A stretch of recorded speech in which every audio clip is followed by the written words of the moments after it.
Hello and welcome to the podcast. Today, we're going to dive deep into a conversation provided by the Australian Buddhist Practice Association.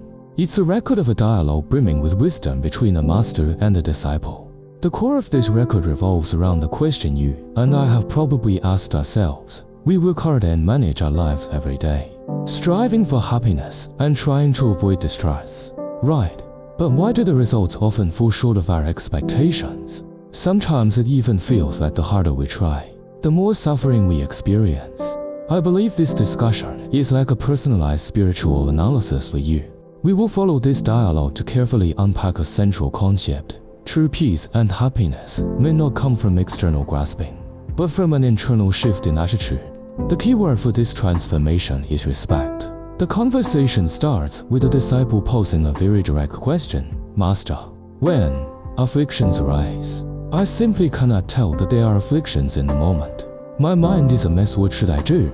This truly addresses the dilemma many of us face. This is a very practical problem. What's even more interesting is the master's reply. He didn't offer a profound philosophical theory. Instead, he started with the most ordinary, inconspicuous behavior, eating. He said, just eat less. He advised the disciple not to eat beyond 70% full and to eat more coarse grains and rough milled flour. Wait a minute, what does affliction have to do with eating? Jumping from a spiritual puzzle directly to dietary advice seems like quite a leap. Haha, that's exactly where his brilliance lies. He pulls an abstract philosophical problem back to the most concrete physical sensation. The master aims to reveal an underlying logic. The actions we take to pursue peace and happiness, such as the joy of delicious food if done incorrectly, i.e., greedily, do not lead to more joy, but directly result in suffering, such as indigestion or discomfort. Over the long term, it can even lead to illness. So, this dialogue begins by giving a very pragmatic definition of good and evil. What is it? Good is the cause and action that brings peace and happiness. Evil is the cause and action that leads to suffering. It is that simple. I see. So, the master's core point is that we are constantly afflicted, not because we don't desire happiness, but quite the opposite.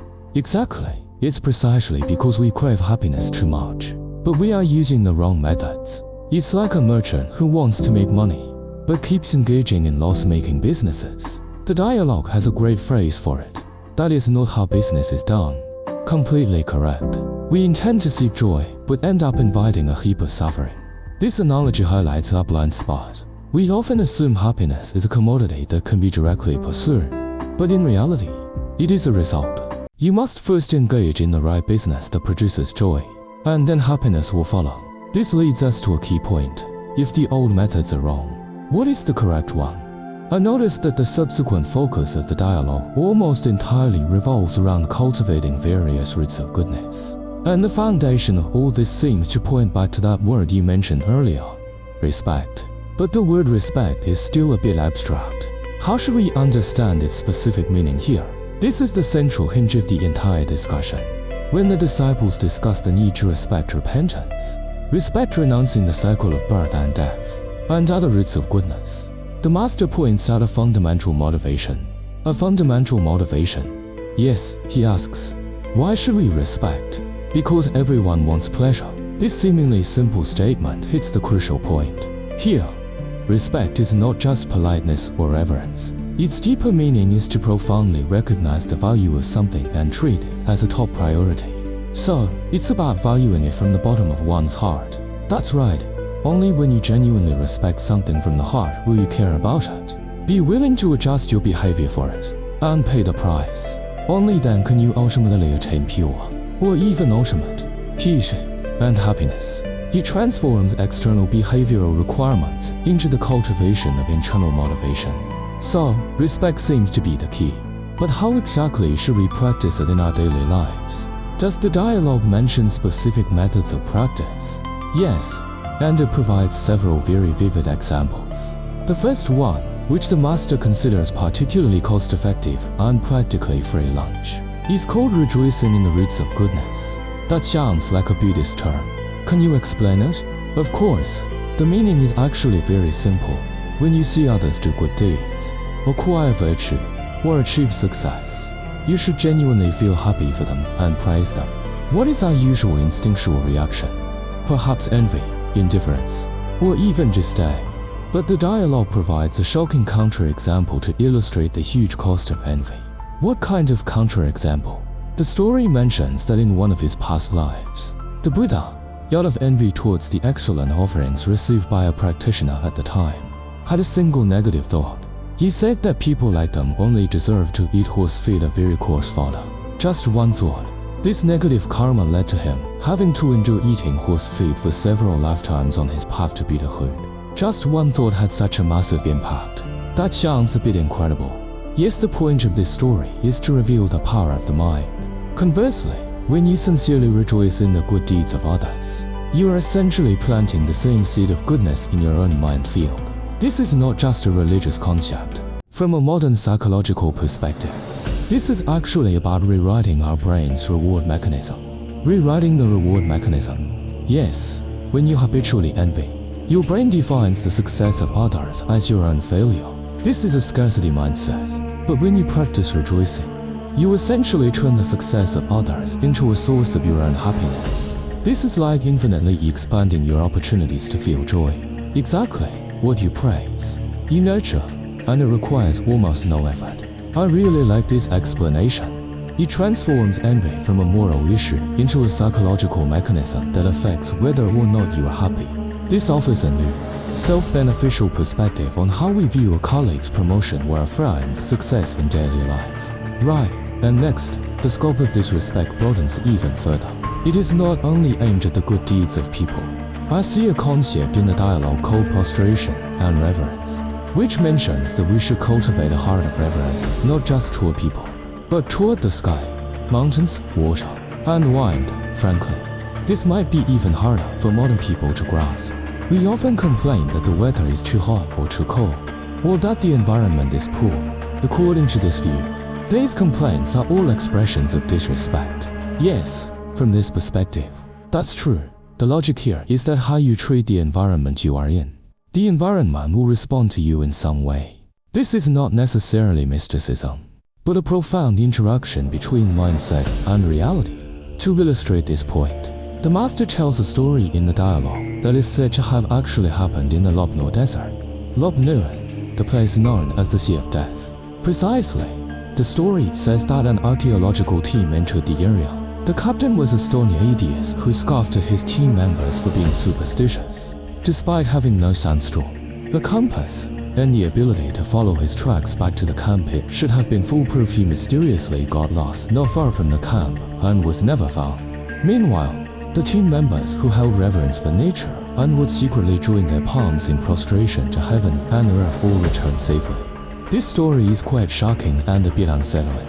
Of course, from a scientific perspective, we might look for other explanations, such as dehydration-induced hallucinations, magnetic anomalies, etc. But I think the point of quoting this story in the dialogue is perhaps not to make us believe in supernatural powers. You hit the nail on the head. The point is not to debate the truth of the event, but to make us ponder a question. When we hold an attitude of arrogance and contempt, are we not more likely to ignore warning signs in the environment and make fatal misjudgments? That makes sense. Conversely, when we are humble and respectful, are we not more cautious, more perceptive, and better able to coexist in harmony with the environment? This story is actually questioning our fundamental attitude toward the world. Is it conquest, demanding, and complaining? Or is it gratitude, respect, and coexistence? That's right. This attitude might genuinely influence our circumstances. From respecting the good of others to respecting all things in nature, the dialogue then extends the object of respect to human-made holy sites, such as stupas and temples. This is yet another area easily dismissed as superstition by modern people. Indeed, but the dialogue offers an alternative understanding. The master explains that stupas are usually places where the relics of the Buddha or highly attained monastics are stored, a condensation of their immense merit and wisdom. Temples are places dedicated to historical sages who made great contributions to the country and the people. The fact that these people and places can be commemorated and worshipped for so long proves their extraordinary achievements and virtue. When we respect these places, Even if not from a religious perspective, we are at least forming a good connection with a great spirit and great merit. To make this concept more concrete, the dialogue also tells a story about the origin of the giant wild goose pagoda in Xi'an, right? That story is very dramatic. Yes, very thrilling. The story says that during the Tang Dynasty, monks in a monastery became skeptical about some doctrines, such as whether bodhisattvas truly exist. One of the monks jokingly spoke to the sky. "We have no meat to eat today. If there truly is a bodhisattva, let a wild goose from the flock above fly into my path." How did they make such a joke? What was the result? The result was that as soon as the words were spoken, the leading goose in the flock above broke formation, snapped its wings, and plunged directly in front of them, dying on the spot. Oh my goodness! Everyone present was terrified by this scene. From then on, they believed deeply and realized the gravity of killing. So, they built a pagoda at the spot where the goose fell to commemorate the event. This is the origin of the giant wild goose pagoda. They stopped eating meat, and this monastery became the first vegetarian monastery in the area. The impact of this story is tremendous. It's no longer just a theory, but an event capable of completely shattering a person's original worldview. It transforms the act of venerating stupas and temples from a seemingly rigid ritual into a memorial filled with vitality, compassion, and the spirit of reverence. Exactly. It reminds us that many rituals we regard as tradition or superstition may have a powerful, profound, originating story behind them. To understand and respect this origin may be wiser than easily dismissing it. I feel like I understand the principles now. From rejoicing in others to revering all things in nature, and then to respecting the sages. But just like the disciple in the dialogue, our biggest problem is probably, I know it when I hear it, but I forget it when faced with a real situation. What should we do about this? This is the most crucial question. The master's diagnosis is very direct and very sharp. He believes there are two reasons. The first is that the quantity of practice is insufficient. Insufficient quantity of practice. Yes, it's like learning to drive. You understand the theory, but without enough actual road practice, you'll still panic in an emergency. The second is the deep-seated arrogance in our hearts. We always think of ourselves as the master. We listen, but deep down, we still trust our own set of old habits. Think of ourselves as the master. That's a very interesting phrase. We often unconsciously fall into this state. To illustrate this, the master even uses a humorous yet pointed analogy.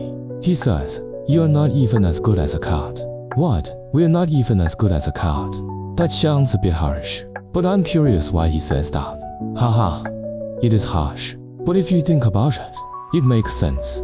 He says cats have a few traits. They know when to stop eating. They don't crave more once full. If you accidentally step on their tail, they cry out and run away. They don't hold a grudge against you for a lifetime or bring up past issues. Most importantly, they are neither suspicious nor arrogant. They simply live purely in the present moment.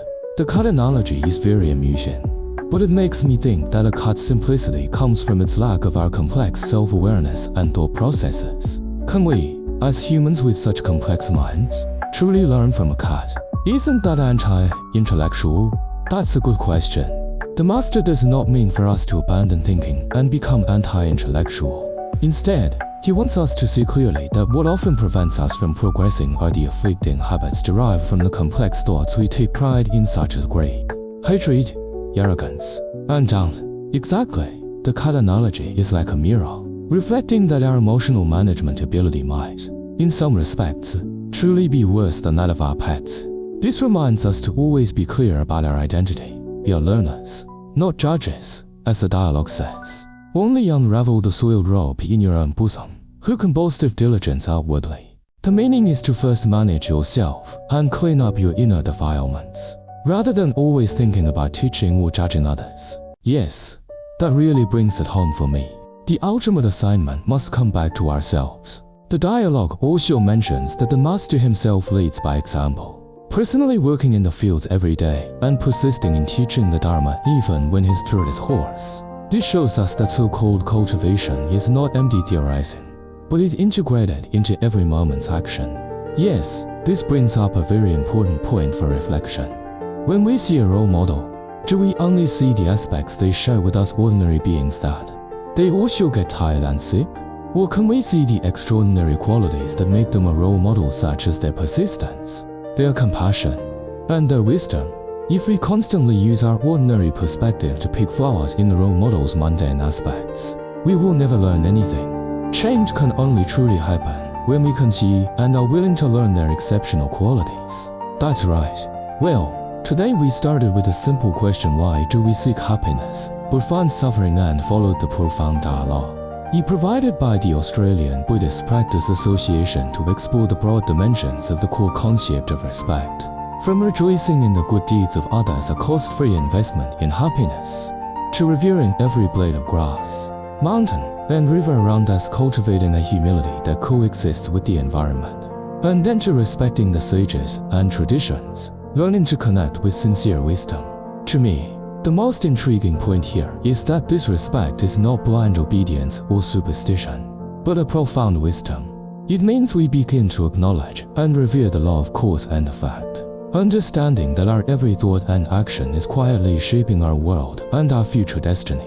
This is a fundamental shift from a self-centered mindset to one of connection, gratitude, and coexistence with all things. In the final part of the dialogue, the master mentions a sobering point. He says that establishing roots of goodness is like diligently watering a garden. It is very difficult and requires long-term effort. However, powerful afflictions like hatred and serious false speech are like a sharp axe that can cut down all roots of goodness in an instant, rendering all your efforts fruitless. This analogy is very powerful. It makes us realize that guarding the goodness we already have is as important as striving to perform good deeds. So, this leaves you with a question worth pondering in your life. What is the spiritual garden that you are carefully watering and tending to? It might be your family relationships, your professional skills, or your inner peace. And for you, what guise does that axe of affliction, which could appear at any moment, have lost control and chop down everything most often take?